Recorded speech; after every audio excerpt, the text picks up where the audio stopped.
வணக்கம். மனம் கவர்ந்த பங்குச்சந்தை அப்படிங்கிற அந்த தொடரில் வார நாட்களில் நம்ம பங்குகளை பற்றி பார்த்துட்டு வரோம். நான் எனக்காக தேர்ந்தெடுக்கக்கூடிய சில பங்குகளை உங்களோடு நான் பகிர்ந்து கொண்டு வருகிறேன். அப்படி இந்த வாரம் நான் எனக்காக தேர்ந்தெடுத்த சில பங்குகளை பார்க்குறதுக்கு முன்னாடி புதிதாக இணைந்துள்ள அத்தனை நல்ல உள்ளங்களுக்கும் என்னுடைய மனமார்ந்த நன்றிகள். உங்களுடைய லைக்ஸ், கமெண்ட்ஸ் மற்றும் சப்ஸ்கிரிப்ஷன் மூலமா நீங்கள் கொடுத்துட்டு வர ஆதரவுக்கு மிக்க நன்றி. வழக்கம் போலவே நம்ம முதல்ல புதிய பங்குகளை பார்க்குறதுக்கு முன்னாடி நான் ஏற்கனவே தேர்ந்தெடுத்து சொல்லிய சில பங்குகள் அதனுடைய ரெசிஸ்டன்ஸ் லெவலில் நெருங்கி சென்றிருக்கக்கூடிய காரணத்தினால அதை ஒரு அலர்ட்டாக உங்களுக்கு முதல்ல கொடுத்துட்டு அதன் பின்பு புதிய பங்குகளை பார்க்கலாம். இந்த வாரம் பங்குச்சந்தையினுடைய நிலவரத்தை எல்லாருக்குமே தெரியும், காரணங்களும் நல்லாவே தெரியும். அமெரிக்காவினுடைய அந்த வரி விதிப்பினால் ஒரு பெரிய இறக்கத்தை கொடுத்துருக்கு. ஸோ அந்த ஒரு இறக்கமானது வரக்கூடிய வாரம் தொடரக்கூடிய நிலைமை ஏற்பட்டால் பங்குச்சந்தையில் மேலும் வீழ்ச்சிகள் வருவதற்கு வாய்ப்புகளாக இருக்கலாம். அதற்கு இடைப்பட்ட காலகட்டத்தில் ஏதாவது ஒரு நல்ல செய்திகள் பங்குச்சந்தைக்குள்ளே வந்துச்சு அப்படின்னா மீண்டும் பங்குச்சந்தை திரும்பி மேலோங்கி செல்வதற்கான வாய்ப்புகள் இருக்குது. இருந்தாலும் கூட நம்ம கொடுக்கக்கூடிய அந்த லெவல்ஸுக்கு நெருங்கி வந்து அதை தொடர்ந்து திரும்பக்கூடிய சந்தர்ப்பங்கள் வரக்கூடிய வாய்ப்புகள் இருக்கும். அப்படிங்கிற மாதிரி இருந்துச்சு அப்படின்னா நம்ம சரியான சந்தர்ப்பங்களை பார்த்து அதற்கான முடிவுகளை நம்ம தெளிவாக எடுத்துக்கிறது நம்மளுடைய பொறுப்பாக இருக்கும். அந்த வகையில் இந்த வாரத்தினுடைய பங்குச்சந்தையினுடைய நிலவரம், குறிப்பாக சொல்லப்போனால் நிஃப்டி அதனுடைய செக்டார்ஸ்களோட நிலவரங்களை இதற்கு முந்தைய வீடியோவில் நான் நேற்றே கொடுத்துட்டேன். அதாவது சனிக்கிழமையே நான் இதை ப்ரெசென்ட் பண்ணிட்டேன். ஏற்கனவே தேர்ந்தெடுத்து சில பங்குகள் அதனுடைய ரெசிஸ்டன்ஸ் லெவலில் நெருங்கி இருக்கக்கூடிய பங்குகளை முதல்ல பார்த்துடலாம். அதில் முதலாவது பங்காக அசோக் லைலாண்ட். இது 156 அப்படிங்கிற முதல் லெவலை தாண்டி அதுக்கு அடுத்த லெவலாக 192 அப்படிங்கிற லெவலுக்கு இப்போ மறுபடியும் அங்கே போய் இந்த வாரம் மெயினாக போய் நின்றுருக்கு. 191.80 ரூபா அப்படிங்கிறது தான் இதனுடைய இந்த வாரத்துடைய உச்சம். ஆல்மோஸ்ட் அந்த ரெசிஸ்டன்ஸ் லெவலே நெருங்கிட்டதுனால கொஞ்சம் இந்த இடத்துல நம்ம கவனத்தோடு இருக்கணும். சந்தை சூழ்நிலையும் பொறுத்து அதற்கு ஏற்றாற் போல் ஒருவேளை இந்த வாரத்தினுடைய லோவை கட் பண்ணி கீழே வரும்போது ரொம்ப ஜாக்கிரதையாக இதில் நம்ம ப்ராஃபிட் புக்கிங்கில் கவனம் செலுத்த வேண்டும். அப்படிங்கிறதுக்காக தான் இதை நான் எடுத்து கொடுத்துருக்கேன். ஒருவேளை சந்தை திரும்பி மேலே செல்லக்கூடிய வாய்ப்பு ஏற்பட்டு 192 கட் பண்ணி மேலே போனாங்க அப்படின்னா அடுத்த லெவலாக நம்ம கொடுத்துருக்கிறது 229 அப்படிங்கிற லெவல். ஸோ இது ரெண்டு வாய்ப்புகளுக்கும் நம்ம தயாராக இருக்கணும், கவனத்தோடு இருக்கணும். அப்படிங்கிறதுக்காக தான் இதை எடுத்து போட்டிருக்கேன். அடுத்த ஸ்டாக் பார்க்கலாம். அடுத்தது நம்ம பார்க்கக்கூடிய ஸ்டாக் பேங்க் ஆஃப் மகாராஷ்டிரா. இதுவும் 64 முதல் லெவலை கொடுத்துருந்தோம். அது போன வாரமே டச் பண்ணியிருக்கு. இந்த வாரம் அந்த லெவலை தாண்டி ஒரு பெரிய க்ளோசிங் கொடுக்க முடியல. மேலே போயிருந்தால் கூட 65.97க்கு மேலே போயிருந்தாலும் இந்த வாரம் மறுபடியும் 62.48 க்ளோசிங் கொடுத்துருக்காங்க. ஸோ கொஞ்சம் கவனத்தோடையே இருங்க. சந்தை சூழ்நிலை ஏற்றாற் போல் இதில் உங்களுடைய ப்ராஃபிட் புக்கிங்கில் கவனம் செலுத்துங்க. ஒருவேளை உடச்சி மறுபடியும் 64க்கு மேலே வரக்கூடிய வாரங்களில் க்ளோசிங் இருந்துச்சுன்னா நம்ம அடுத்தபடியாக 74 அப்படிங்கிற அந்த அடுத்த லெவலுக்கு நமக்கு வாய்ப்புகள் இருக்கும். அப்படிங்கிறத கவனத்தில் கொள்ளுங்கள். இதில் கிட்டத்தட்ட ஒரு 3 லெவல்ஸ் நான் கொடுத்துருப்பேன். 90 அடுத்த லெவலாக கொடுத்துருப்பேன். பட் சூழ்நிலைக்கு ஏற்றாற்போல் நம்ம கவனமாக இருக்கணும். இப்போ ஏற்கனவே இந்த இடம் வரும்போது 64 தடைப்பட்டு நின்றதுனால தான் நமக்கு அந்த இடம் கரெக்டாக தடைப்பட்டு நின்றுட்டு இருக்குது. அதை தாண்டிடுச்சுன்னா 74ங்கிறது அடுத்த லெவலாக இருக்கும். அதுதான் மேக்ஸிமம் போன உச்சமாகவும் இருக்கும். அதை தாண்டிடுச்சு அப்படின்னா நமக்கு 90 வாய்ப்புகளாக இருக்குங்கிறதுக்கு தான் நான் அப்படி கொடுத்துருக்கேன். ஸோ எப்படி செய்யுதுங்கிறத நம்ம கவனத்தோடு பார்க்கணும். அதை நம்ம வச்சுருக்கிறவங்க நீங்கள் அலர்ட்டாக கவனிச்சுக்கிட்டீங்க அப்படின்னா உங்களுடைய லாபத்தில் ஒரு நல்ல ஒரு ஏர்னிங்ஸை நீங்கள் எடுக்கிறதுக்கு வாய்ப்புகளாக இருக்கும். அப்படிங்கிறதுக்காக தான் இதை எடுத்து போட்டிருக்கேன். அடுத்த ஸ்டாக் பார்க்கலாம். மூன்றாவது நம்ம பார்க்கக்கூடிய ஸ்டாக் இந்துஸ்தான் ஜிங்க். இந்த வேகம் எடுத்து இவ்வளவு வேகமாக சென்ற ஒரு பங்கு, அதாவது கீழே 492 ஆரம்பித்து 551, 600, 650 போய் டச் பண்ணுறாங்க கிட்டத்தட்ட ஒரு 4 வாரங்களில். ஆனால் அந்த 650 தாண்டி ஒரு க்ளோசிங் கொடுக்க முடியாமல் 606 கொண்டு நிறுத்தியிருக்காங்க. குறிப்பாக இந்த கடைசி 2 வாரங்கள் அதற்கு மேலே தாண்டலை. அப்படிங்கும்போது கொஞ்சம் கவனத்தோடு நம்ம இந்த பர்டிகுலர் ஸ்டாக்கில் இருக்கணும். ஒருவேளை 600 கீழே க்ளோசிங் வந்தால் 551 வந்துடலாம். அதிகம் உடச்சிதுன்னா மறுபடியும் 492 வர்றதுக்கு வாய்ப்புகளாக இருக்கலாம். 650க்கு மேலே க்ளோசிங் கொடுக்கும்போது தான் அடுத்த புதிய உச்சங்களை நோக்கி போகிறதுக்கு வாய்ப்புகளாக இருக்கும். அப்படிங்கிறதுனால நம்ம கொஞ்சம் இந்த இடத்துல கவனம் செலுத்தணும். அப்படிங்கிறதுக்காக தான் நான் இதை எடுத்து சொல்லியிருக்கேன். ஏற்கனவே இந்த இடம் டச் பண்ணிடுச்சு அப்படின்னும் போது நம்ம எடுத்து சொன்னாலும் கூட அந்த தடை அப்படிங்கிறது வரும்போது அதனுடைய வேகம் எப்படி குறையுது, கீழே எப்படி சப்போர்ட் எடுக்குது பாருங்கள். இந்த வாரத்தில் 650கிட்டேயும் தடையாகிருக்கு. கீழே 600க்கு கீழேயும் க்ளோசிங் வைக்காமல் சேஃப்டியாக கொண்டு க்ளோஸ் பண்ணியிருக்காங்க. அப்படின்னும்போது ரெண்டு பக்கமும் நல்ல ஷார்ப் ஃபைட் இருந்துக்கிட்டு இருக்குது. வாங்குறவங்க பக்கமும் வாங்கிக்கிட்டே இருக்காங்க, விற்கிறவங்களும் ஒரு பக்கம் வேகமாக விற்றுக்கிட்டு இருக்காங்கன்னும் போது எந்த பக்கம் ஜெயிக்குதோ அந்த பக்கம் நமக்கு வாய்ப்புகள் அதிகம். அப்படிங்கிறது தான் முக்கியம். ஸோ 3 வாரங்களாக இந்த 600க்கும் 650க்கும் நடுவில் தத்தளிச்சிட்டு இருக்கிறதுனால உடைக்கிற பக்கம் வேகமாக இருக்குங்கிறதுலையும் கவனம் செலுத்தணும் அப்படிங்கிறதுக்கு தான் இதை நான் எடுத்து காட்டுறேன். ஸோ இதெல்லாம் ஒரு உதாரணங்கள் நான் தேர்ந்தெடுக்கிறேன் அப்படிங்கிறதுக்காக மட்டும் இல்லை, நீங்களும் இதெல்லாம் புரிந்து கொண்டு உங்களுக்கு பின்னால் செய்யும்போது இதை ஒரு காரணங்களாக அறிந்து கொண்டு நீங்கள் சேஃப்டியாக ட்ரேட் பண்ணுறதுக்கு ஒரு சிம்பிளான மெத்தட்ஸாக நான் எடுத்து உங்களுக்கு காமிச்சிக்கிட்டு இருக்கேன் அப்படிங்கிறத கவனத்தில் கொள்ளுங்கள்.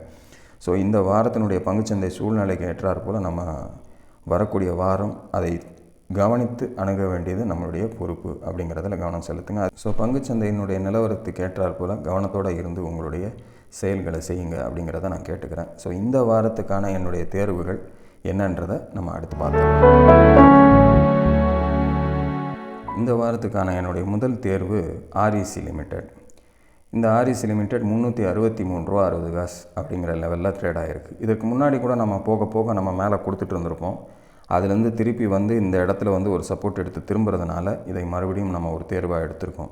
இதை கூட நீங்கள் எப்படி எடுத்துக்கலான்னா, இது கிட்டத்தட்ட இந்த 391ன்ற நான் கொடுத்த லெவலுக்கு ஆல்மோஸ்ட் இந்த வாரம் நெருங்கி சென்றிருக்கு. 387 80 வரைக்கும் போயிருக்கு.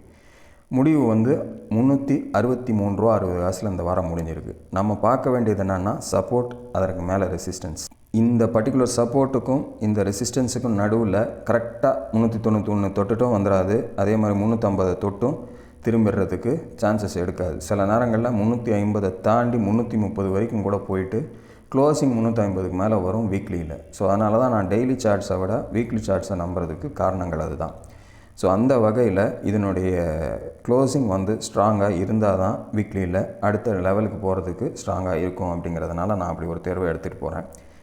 இந்த பர்டிகுலர் சார்ட்டை நீங்கள் பார்க்கும்போது கீழே கரெக்டாக அந்த 350 கிட்ட நிறைய க்ளோசிங்ஸ் வந்து ஸ்ட்ராங்காக இருந்ததுனால ரீசெண்ட் டேஸில் அதை பேஸ் பண்ணி தான் நான் வந்து அதற்கு கீழே மேக்ஸிமம் க்ளோசிங் ஸ்ட்ராங்காக இல்லை, இந்த தடவையும் நல்லா மேலே கொண்டாந்து நிறுத்தியிருக்காங்க அப்படிங்கிறதுனால இந்த தேர்வு எடுத்திருக்கேன். ஸோ 363 இருக்கிறதுனால வரக்கூடிய வாரம் ஒரு வேளை இறங்கி வந்தால் கூட இந்த 350க்கு கீழே ஸ்ட்ராங்காக க்ளோசிங் வைக்கலை அப்படின்னா நமக்கு இது ஒரு நல்ல பாட்டமாக இருக்கும் அப்படிங்கிறது தான் என்னுடைய தேர்வு. அப்படி ஒரு வேளை அந்த இடத்துல நல்ல பாட்டமாக இருந்து திரும்பிச்சு அப்படின்னா 391 அப்படிங்கிறது முதல் லெவலாக இருக்கும். அதையும் தாண்டி ஒரு ஸ்ட்ராங் க்ளோசிங் கொடுத்தா 418 அப்படிங்கிறது ரெண்டாவது லெவலாக இருக்கும்.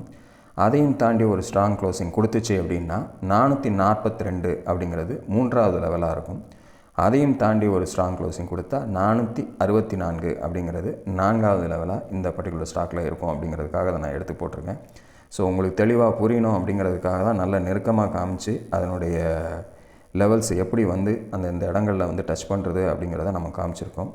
ஸோ கவனத்தோடு இது ஒரு வேளை சந்தர்ப்பவசமாக இப்படியே திரும்பினாலும் சரி, கீழே வரும்போதும் அந்த லெவல்ஸை மெயின்டைன் பண்ணிங்க.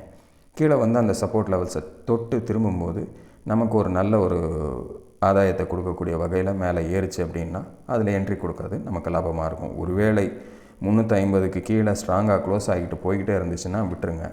அதுக்கு அடுத்த லெவல்ஸில் போய் எங்கேயாவது சப்போர்ட் எடுத்துச்சுன்னா நம்ம அங்கே ட்ரை பண்ணுவோம் இந்த பர்டிகுலர் ஸ்டாக்கை அப்படிங்கிறத கவனத்தில் கொள்ளுங்கள். அடுத்த ஸ்டாக்கு பார்க்கலாம். அடுத்ததாக நான் தேர்ந்தெடுத்திருக்கக்கூடிய ஸ்டாக் வந்து Crompton Greaves consumer electricals limited. கிராம்ப்டன்னு இருக்கும் சிம்பிள். இதுவும் அதே மாதிரி தான் கீழே நல்ல ஒரு பேஸ் சப்போர்ட்டுக்கு வந்திருக்கு. கிட்டத்தட்ட 2023 எங்கே வந்து டச் பண்ணிச்சோ, மார்க்கெட் இவ்வளோ உச்சத்தில் இருக்கும்போதும் இந்த 2026 இந்த பர்டிகுலர் ஸ்டாக் வந்து 500 ரூபாய்க்கு நெருங்கி சென்ற அந்த ஸ்டாக் வந்து 250 ரூபாய்க்கு வந்திருக்கு. ஆல்மோஸ்ட் என்னென்னா இதை தேர்ந்தெடுக்கிறதுக்கு காரணம் என்னென்னா 250 ரூபாயை விட்டு கடந்த சில வாரங்களாக இறங்காமல் கிட்டத்தட்ட ஒரு 5 வாரம் பாருங்கள் அந்த இடத்துலையே நின்றுக்கிட்டு இருக்குது. வால்யூம் சேஞ்சஸ் இருந்துக்கிட்டே இருந்தாலும் கூட அந்த லெவலுக்கு கீழே க்ளோசிங் கொடுக்காமல் ரொம்ப சேஃப்டியாக நிறுத்தப்பட்டுக்கிட்டு வரதை நம்ம பார்க்குறோம். உடச்சிருச்சு அப்படின்னா நம்ம கொஞ்சம் கவனத்தோடு இருக்கணும். வரக்கூடிய வாரங்களில் கொஞ்சம் வால்யூமோட அது ஏற்றி நிறுத்தப்பட்டு ஒரு க்ரீன் கேண்டில் நல்லா ஸ்ட்ராங்காக கொடுத்துச்சு அப்படின்னா நமக்கு இதில் வாய்ப்புகள் இருக்கும் அப்படிங்கிறதுக்காக தான் இதை முன்னக்கூட்டியே ஒரு செலக்ட் பண்ணி வச்சுருக்கேன் நான். ஸோ எப்படி செயல்படுதுங்கிறத நல்லா வாட்ச் பண்ணுங்கள். கீழே 250 கீழே க்ளோசிங் போயிட்டால் விட்டுறணும். அதுக்கப்புறம் என்ன செய்யுதுங்கிறத பொறுத்து தான் நம்ம பார்க்கணும். அப்படி தரலை அப்படின்னா இங்கேருந்து திரும்பக்கூடிய சந்தர்ப்பம் எடுத்தால் இதில் முயற்சி எடுக்கலாம். 250 கீழே தடுப்பாக வச்சுக்கிட்டு நம்ம முயற்சிகளை எடுக்கலாம். அந்த வகையில் முதல் ரெசிஸ்டன்ஸாக நான் பார்க்குறது 302 அப்படிங்கிற லெவல். அதையும் தாண்டி ஒரு ஸ்ட்ராங் க்ளோசிங் கொடுத்துச்சுன்னா 337 அப்படிங்கிறது அடுத்த லெவலாக இருக்கும். அதையும் தாண்டி ஒரு ஸ்ட்ராங் க்ளோசிங் கொடுத்துச்சுன்னா 365 அப்படிங்கிறது மூன்றாவது லெவலாக இருக்கும். அதையும் தாண்டி ஒரு ஸ்ட்ராங் க்ளோசிங் எடுத்துச்சு அப்படின்னா 394 அப்படிங்கிறது நான்காவது லெவலாக இருக்கும் அப்படிங்கிறதுக்காக இதை தேர்ந்தெடுத்திருக்கேன். ஸோ இது எப்படி தேர்ந்தெடுத்திருக்கேன் அப்படிங்கிறத பார்த்தீங்கன்னா ரொம்ப சிம்பிளாக சொல்கிறேன். இந்த 302 அப்படிங்கிறது இந்த இடத்துல நமக்கு எப்படி வந்து சப்போர்ட்டிவாக நின்றுருக்கு அப்படிங்கிறத பாருங்கள். அதே மாதிரி ஏறி போகும்போதும் அந்தந்த இடங்களில் எப்படி தடுக்கப்பட்டு நிறுத்தப்பட்டிருக்குங்கிறத பாருங்கள். அதே மாதிரி இந்த 337ம் அதே மாதிரி ஒவ்வொரு இடங்களில் தடைப்பட்டு அது உடஞ்சதுன்னா வேகமாக கீழே வரும், திருப்பி மேலே போகும். திருப்பி அந்த இடத்துலையே ஒரு நல்ல தடையும் இருந்திருக்கு. 365லையும் அந்த மாதிரியான ஒரு தடுப்பு இருந்துக்கிட்டே இருந்ததை நம்ம பார்க்க முடியுது. ஸோ அதை தாண்டி மேலே போகாமல் மெயின்டைன் பண்ணியிருக்காங்க. அதே மாதிரி 394ம் ஒரு மிகப்பெரிய இடமா இருந்துட்டு அந்த இடத்துல வந்து நமக்கு ஒரு நல்ல ஒரு தடுப்பும் இருந்திருக்கிறத நம்ம பார்க்க முடியுது. இதெல்லாம் உங்களுக்கு ஏன் நான் மென்ஷன் பண்ணி காட்டுறேன்னா, ரொம்ப சிம்பிள் வேல நீங்கள் ரெசிஸ்டன்ஸ் சப்போர்ட்ஸாக நீங்களே கண்டுபிடிச்சி அதை வரைஞ்சிக்கலாம். அது மட்டும் இல்லாமல் டூல்ஸையும் நீங்கள் யூஸ் பண்ணுங்கள். போன வாரம் கூட கேட்டிருந்தார் ஃபிப்னாக்சி, அதெல்லாம் ஒரு பக்கம் நான் எடுத்து பார்க்குறது ஒரு பக்கம் பார்த்தாலும் கூட எனக்கு பர்சனலாக இப்படி சிம்பிளாக நான் வந்து ட்ரா பண்ணி எடுத்துக்கிறது நான் ஈஸியாக எடுத்துக்கிறேன். அந்த வகையில் தான் உங்களுக்கும் சொல்கிறேன். கிட்டத்தட்ட அதை நீங்கள் வரைஞ்சி பார்த்தீங்கனாலும் இப்படி தான் இருக்கும். ஒரு ஹை லோவை போட்டு பாருங்கள். மேலே ஹைலேருந்து ட்ராக் பண்ணி கொண்டாந்து கீழே இருக்கக்கூடிய லோவில் கனெக்ட் பண்ணிங்கன்னா உங்களுக்கு அந்த ஃபிப்னாச்சி லெவல்ஸ் கிடச்சிரும். ஸோ அது வந்து ஒரு பெரிய வேலையே கிடையாது.